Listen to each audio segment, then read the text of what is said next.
a few words about our guest today, Shivakumar sir.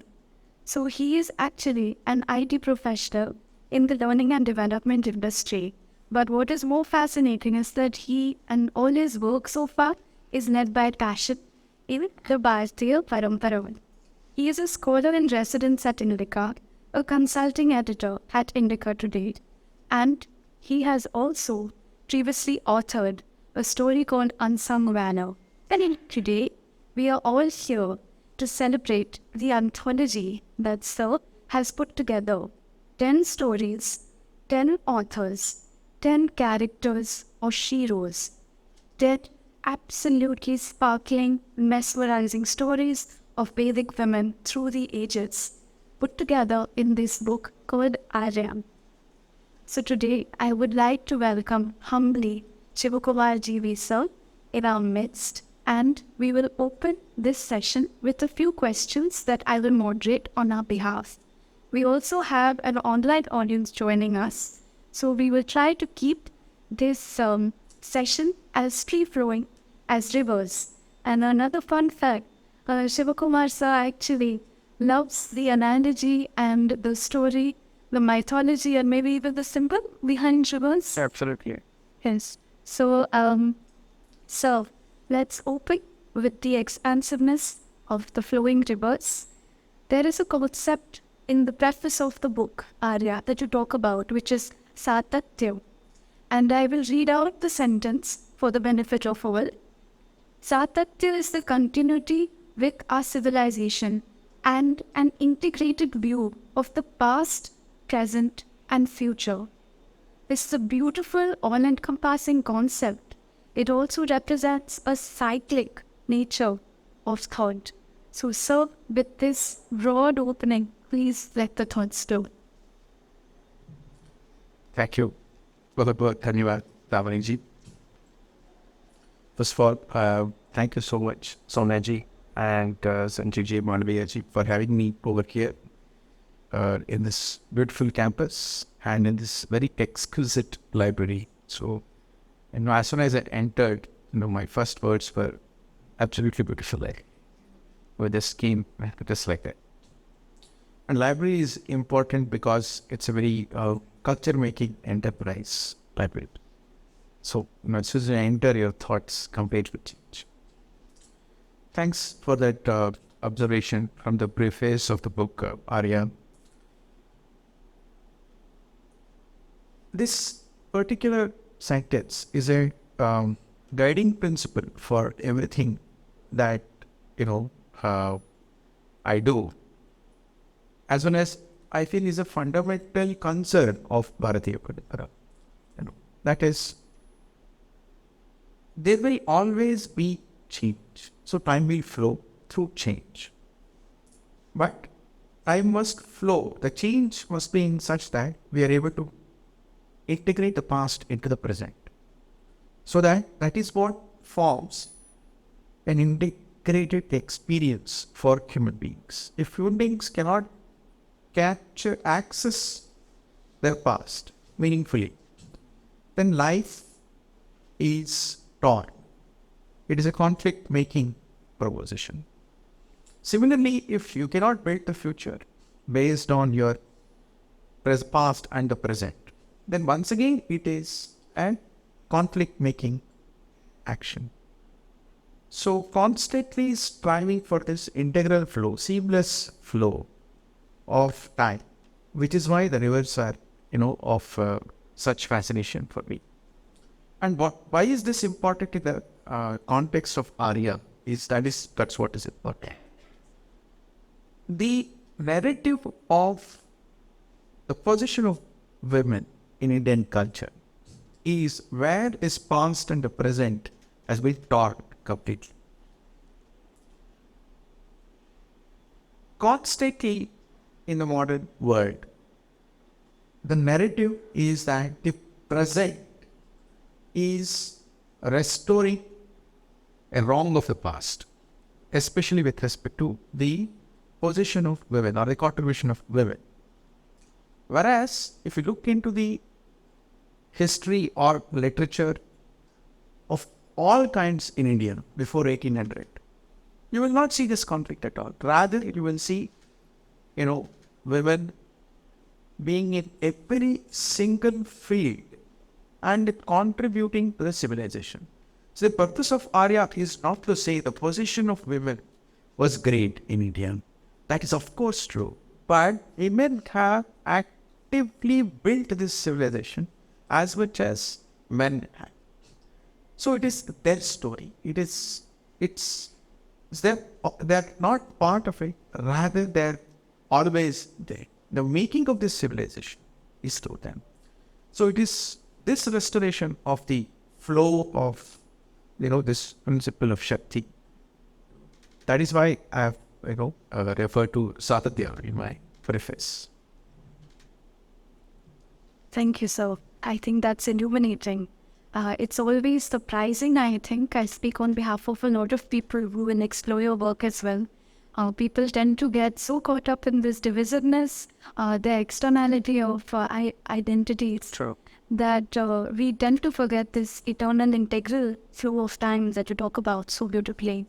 And just to, pick your mind a little bit and explore this concept that you speak of, that, there is a certain deeper spiritual, sacred goal that you are answering in terms of Shakti. Could you share a little bit about your personal background? Because no work is, complete without that, dialectic. True. Absolutely. I was just there in a school in the morning, and there one girl asked me a very interesting question. How are you yourselves living these values? You're writing about all this. Only kids can ask such daring questions, but you're not. 2 or 3 things. One, as I was growing up in an environment, I had access to a lot of tradition, which at this point in time I had a greater access for whatever reasons. But at that time, it all seemed very seamless and natural to me, and due to which I studied a lot of narratives. And I always found that book after book after book after book always portrayed women as having that inner power to make a big difference.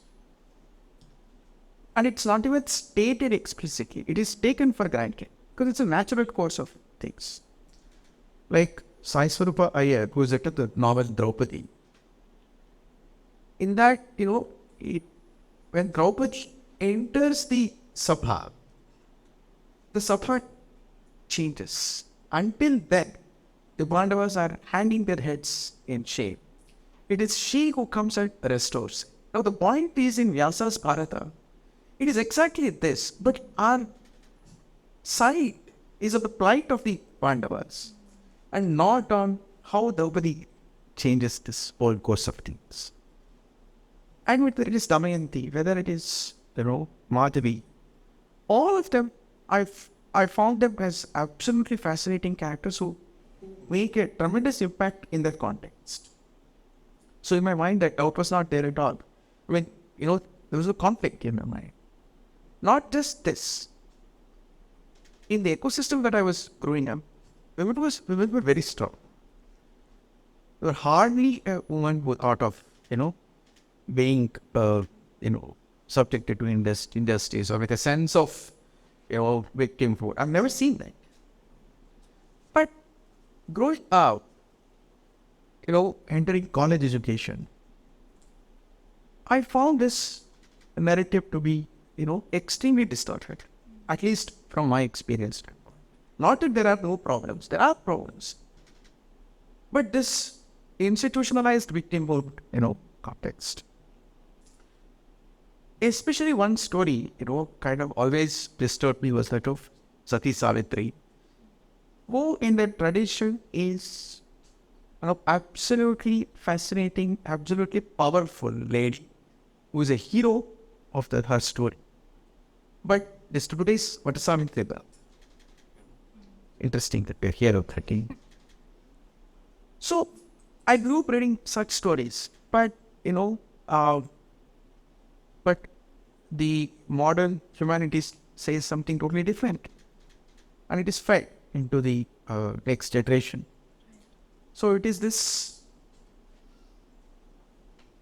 strongly felt compulsion within that this must be changed, for it is untrue. So we are distorting the flow of time. Here is first. There is this compulsion within me that I don't want to be that generation that did not transfer the legacy of the past as it should be to the future. We're all in that situation. 500 years later, a generation might come up and say that, look at this generation. They did not fight for their past. I don't want any of us to be in that situation. So there is a civilizational responsibility in restoring this for the good of our own people. It's not patriotism. It is because there is something good about this. That must be. And here is the principle of Shakti, where women were strong enough without being in conflict with the rest of the society. That alone must,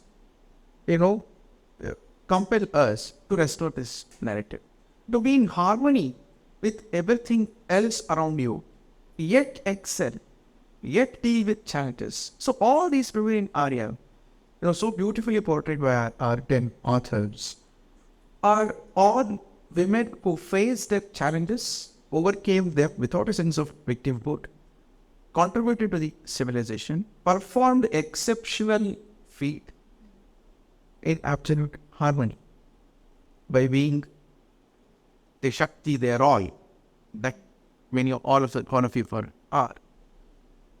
So it is not just our past, it is, culturally, psychologically the right thing. Due to which there is, anybody concerned about culture and humanity and society and well-being, absolutely need to this to themselves. That's a very powerful takeaway, sir, and I'm sure that all our young readers present and even listening to this, I hope that we take note of that. I love the phrase that you gave us now, civilizational responsibility. I think we seldom realize that history is being made as we live it. So, what guidance would you have for our young readers, women readers? One is, of course, this idea of not victimizing ourselves. That is so important. And, in the words of Swami Vivekananda, I borrow the context differently. But I love Swamiji's concept of dehypnotizing ourselves, from our own self-limiting beliefs. And I think that this is such a universal value that can cut across not just the women readers, all the young readers and all alike. So, with this in mind, we have a certain civilizational responsibility that we must be, aware of and alive to as we go about not just reading the book, but trying to live these values, like that little child reminded us. And you, what advice would you have, for the readers? They will pick up the book, they will absolutely, immerse themselves in the stories, and then what next? Beautiful question. Something that I always want to answer, even without a question, but you have asked that question and that's made my life easy. If from this audience, 2 more curators come on board and curate 2 Aryaa books, that's all it is. The reason why I'm saying this is that one Aryaa book cannot set right this narrative. There is a reason why the West, sends a stream of series, and you look at a DK series, there will be books, 25 books. You look at it, on a shelf in the library, it is impacting. So you need 20, 30 Aryaa words.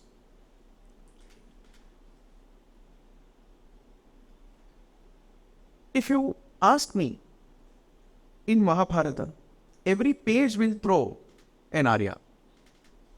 It is not one woman from a traditional text, not even, not just Mahabharata, any text. Here, eight characters are from Mahabharata, 2 from Upanishads. Go to Ramayana. The perception is women are portrayed gently there. No. Sri Rama says, I can convince everybody else, but convincing you, Sita, is difficult. So if you just easily, walk through the traditional texts, you will find 1,000 characters. If you come to the historical era, the Gupta era is one of the most successful civilization-making era of India, of the world. India today is a contribution of the Shunga and the, Gupta era. We miss this section. Whatever else later, whoever else has done, it's a continuation of what they erected in that period. From a historical standpoint, ignoring the past where modern historical data is not available. Otherwise, all of that is part of this. But purely historical standpoint. Now, if you go to the Gupta era, you will find enormous number of women who have contributed significantly. Not one woman would we know. At least now, because of all this, Chandragupta was his wife, Samudra wife, all that we will to some extent sketchy. Okay, but there are texts of the later era which depict them. We don't know. Come to Rashtrakuta Chalukya era, you will find innumerable number of women who were poetesses, philanthropists, administrators, queens, who all took independent decisions. And records are there of all this. So who will write those stories? Kakatiya queens who fought against extraordinary, battles they fought. Sanskrit poetesses. See, there is a 11th century inscription in Karnataka, which I never cease to talk about. It's fascinating. It's a stone inscription where a line diagram of a young lady is there. She's holding a grantha in her left hand, a manuscript. On the right side, there is a small stool with a pile of manuscripts. And the disc of her name is given, Samini Roy, which is a very Kannada name of 1,000 years back. Nobody keeps that name today. And her description is Sarvashastra Prasiddhi. Now, we don't know what this Sarvashastra means, but whatever it means that the society of that era thought of her as being well-versed in many Shastras. It's a big deal. No civilization can boast this. Only India can boast this.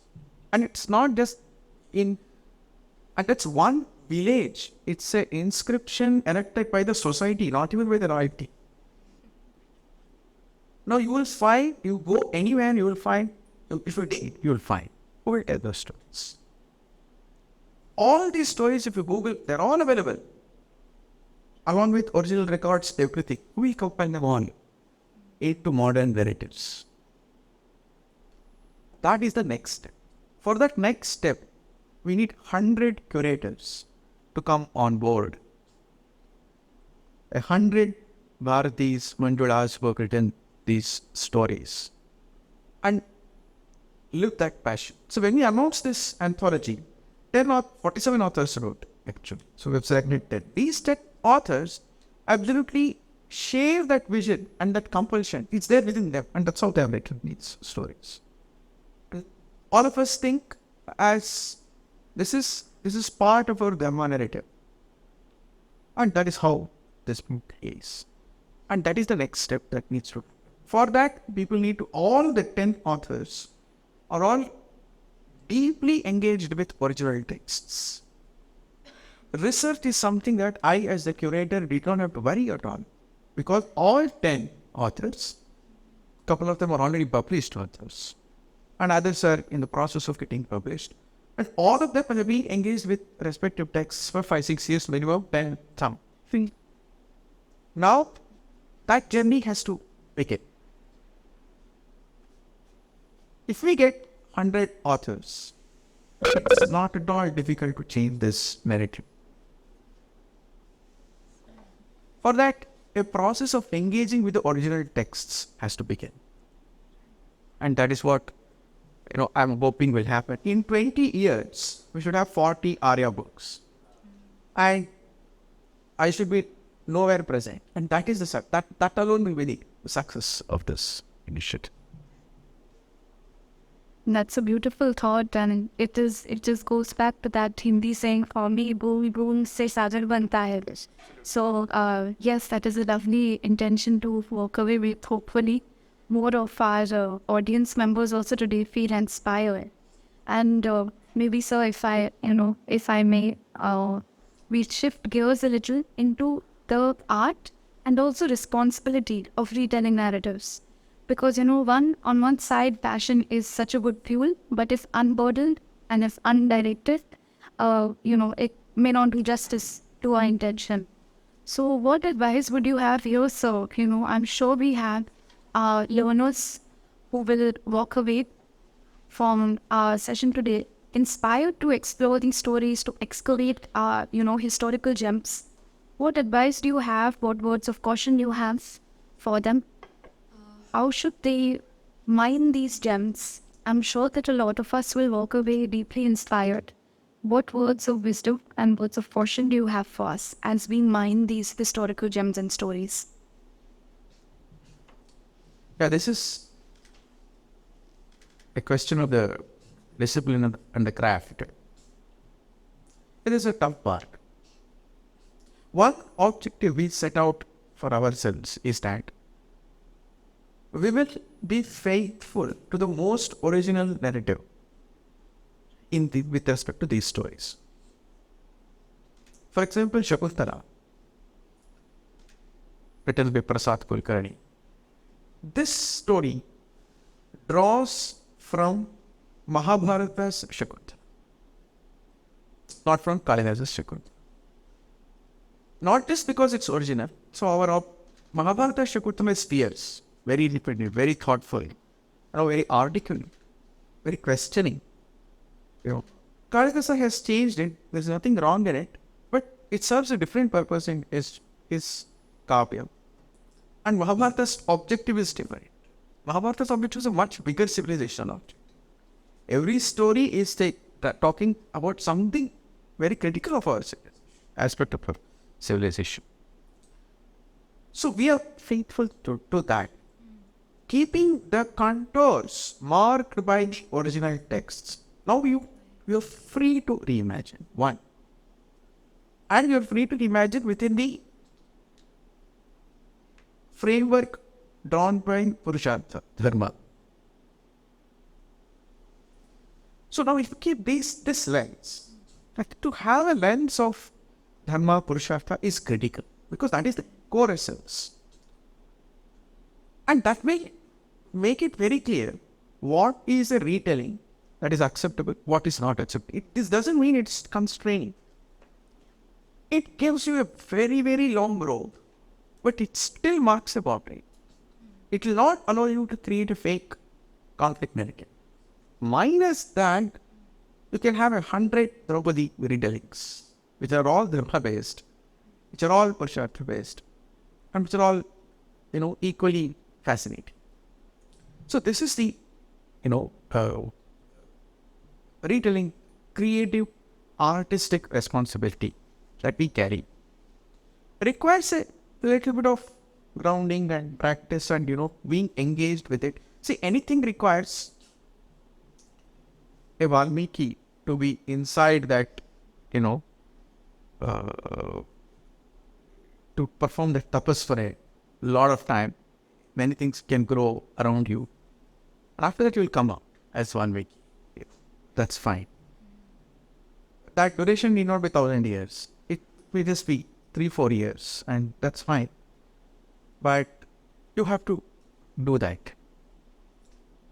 But if you begin, the journey is fulfilling every day. That is the key thing. It's not that you have to struggle and, it's not a painful journey. It's a joyful journey every day. I just go back and read the stuff. It's like Sachin Tendulkar being in the nets. And it's fun and joy for him. And you can see that devotion is like that.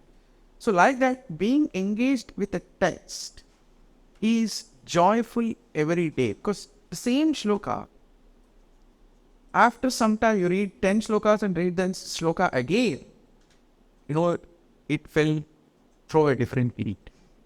So it is so, joyful. So it will never end. So we can never exhaust what is there in our traditional texts. So given that, the creative retelling, developing that orientation within the framework will be a very joyful journey, and people should begin. That's a beautiful thought, sir. This will, I think, before we open to the audience, this will be the last question from my side. What you just said, within the orientation and framework, the journey of exploration will be joyful. It reminds me of this thing that the same man never crosses the river twice. Absolutely. We change, and with that appreciation also of things, of scripture, of shlokas changes. So again, sir, just if we can, have a few of your guiding thoughts, guidance on this principle. How do we absorb the changing context correctly in the retelling of stories and scripture? The challenge. This challenge is multiple challenge. One, we have to deal with a lot of narrative that is striking us from outside. So naturally, whenever we look at our own texts, you will be forced to place the cultural narratives striking you also somewhere over there. That's a challenge that we have.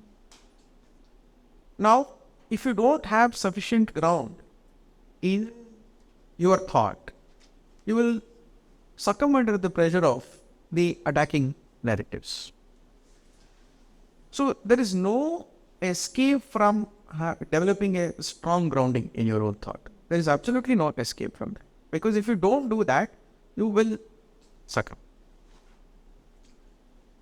A young kid told me,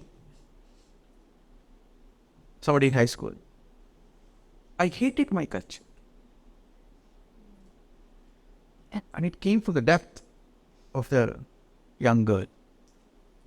But she said that after this, I now have an avenue to develop an alternate narrative. So there is somewhere deep within, the kid knows there is something wrong with this, but is forced to hate because of the striking narrative. So if you do not develop that cultural grounding, you will be swept away. There is absolutely no way out. Now, I'll come back to the question's other side. The other side is that things will keep on changing, no 250 years are the same. Nobody in the tradition is exactly performing things the same way 100 years later. Some few things are the same. For instance, the Veda chanting has not changed for 5,000 years. It will not change. That is supposed to be constant. It will be constant. There is no changing.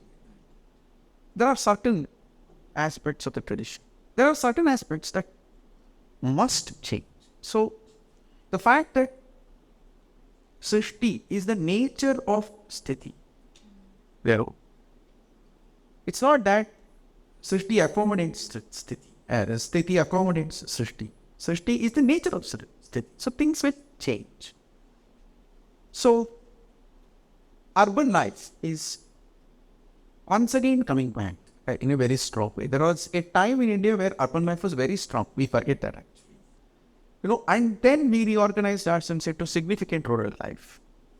So the urban-rural balance will keep changing. It will never stay the same. And things have to change. It will keep moving inside. So similarly, what men and women perform, individuals perform, will keep changing. So this ability to marry the ground reality with the, cultural thoughts and frameworks, that you cannot abandon that. If you abandon the ability to recreate an old aspect of the culture in the new context to serve the same purpose, if you cannot do that, then you will keep losing. So that in summary, there is no abandoning Srishti of all kinds. There is no abandoning the roles, responsibilities being recreated in a new context.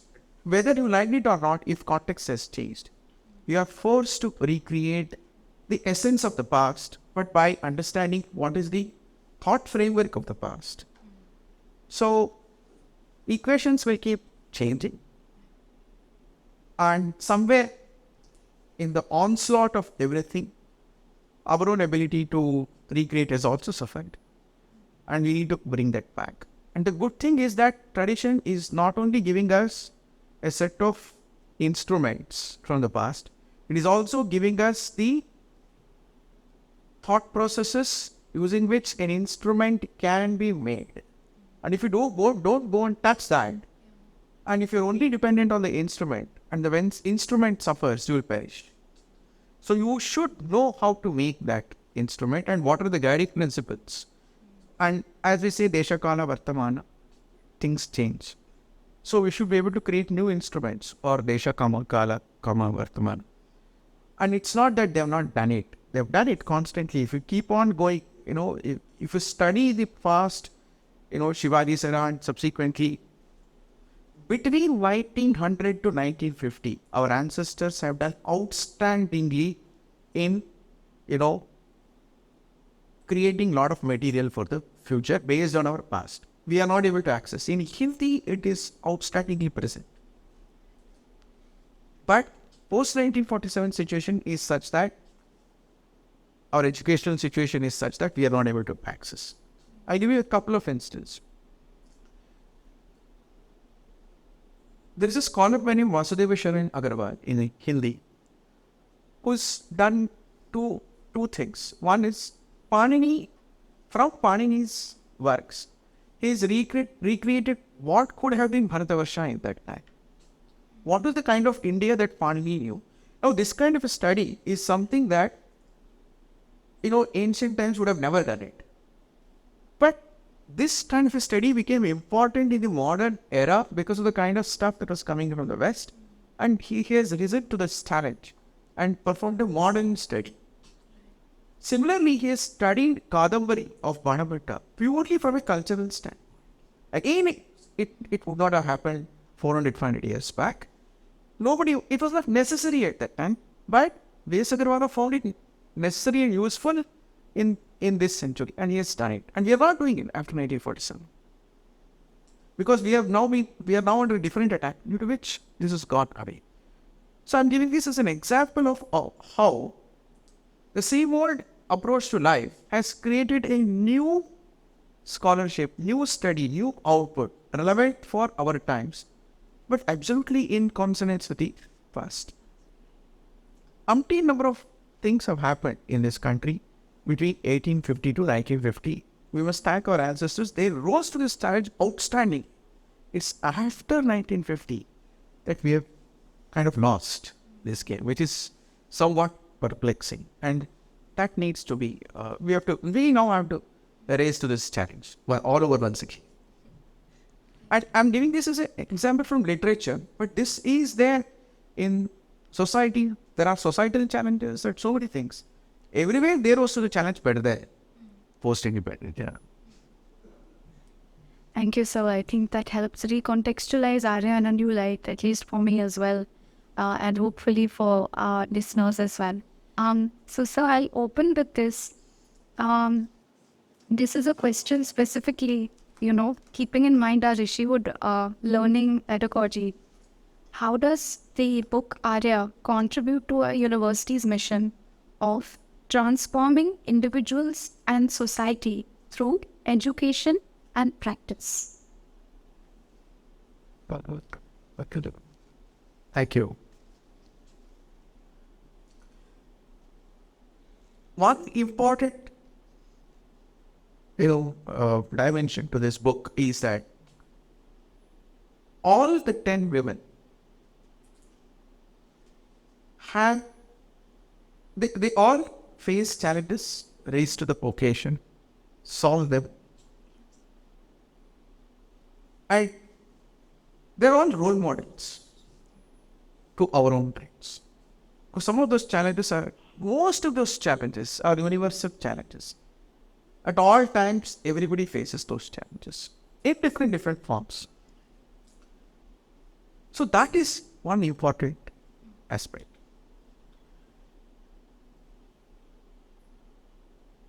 So the stories are written in a very modern language, and the stories aim to serve this purpose of being role models. So that is something that is perfectly integrable within the education system. The objective of a lot of stories is to provide that role models. And of course, it needs to be retold in a medium where that dimension is accessible. So Satyavati, she is a fisherwoman. Suddenly by chance she becomes a queen, an empress. But she navigates that journey outstandingly. And when the time comes, she is the one who is creating a future for the Kuru kingdom. Subhadra, this story is, beautifully written by Deepak M.R. Satyavati's story. Subhadra, who is Krishna's sister and Arjuna's wife, mostly we know her in parts. But we do not know that she was the only person from the past staying back in Hastinapura when Pandavas go to the heavens. And she is the one anchoring the future of a glorious civilization. Not even that moment is as important as Bhishma's death is. Bhishma's death is a civilizational moment. When entire Bharatavarsha stands around him. They have killed him finally, but it's the force of time, and they're all ruining that moment. Similarly, when the Pandavas go away, Krishna is gone. It's Subhadra who is kept the weight of an entire glorious past. Beautifully brought forward by her story writer Bharati. So thus, Gargi and Maitri, it's their intellectual and cultural presence that also makes the annual camp. Beautifully brought about by Celiaji and Kavita. So, all these stories, sir, they're all role models, cultural role models. And their journey, that fight is not a good word, The way they deal with their challenges, therein lies a message and a curation of our own mind. It's that ability of these stories, cultural stories, to curate our minds. That is what is possible. That is what is integrable into the education philosophy of the institution. Thank you, sir. I will steal another moment.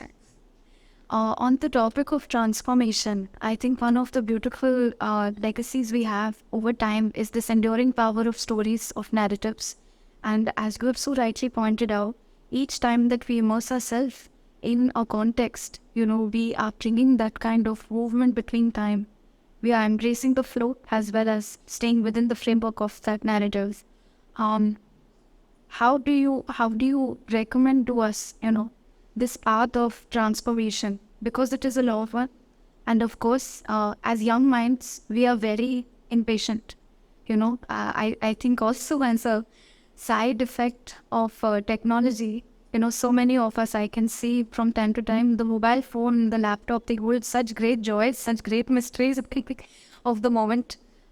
So what advice do you have for all of us as people? How can we stay the course of transformation? That's again a very important question. I would say that this is where India is very rich in the collection of instruments to curate our minds.